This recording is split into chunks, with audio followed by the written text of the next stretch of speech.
Бір орманда көңілді қоян және мейірімді түлкі, сонымен бірге ержүрек батыл қасқыр болыпты.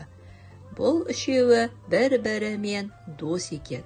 Бір күні олар орманның шетінде өсіп тұрған үлкен қырыққабатты көреді. Ой, қандай үлкен қырыққабат, мен үйге алып кетемін деген қоян қырыққабатты орнынан қозғай алмайды.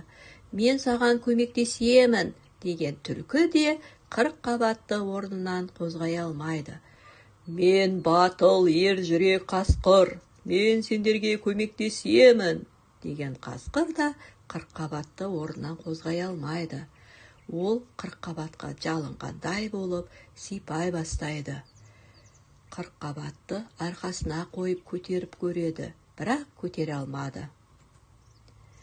Біз бірлесе жұмыс істесек, бұл қырыққабатты оңай көтере аламыз, дейді қоян. Әрине, бірлесе көтерген жүк жеңіл, дейді түлкі. Солай емес пе, қасқыр? Қасқыр келіскендей басын изейді. Екі дос бұған қуанып, шаттанып, қолдарын соға бастады. Үш дос бірігіп, ақырын қырыққабатты көтеріп алды. Бірақ қасқыр үнемі шаршап қала берді.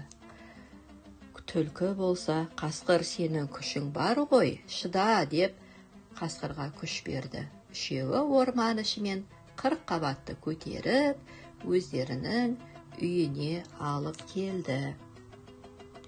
Міне, достар, көрдіңдер ме? Біз бірлесіп, қиындықты жеңдік, дейді қоян.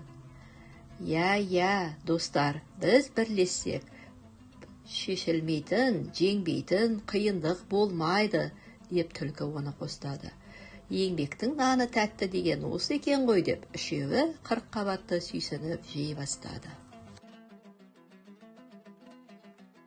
Міне, достар, үнемі бірге тату болайық.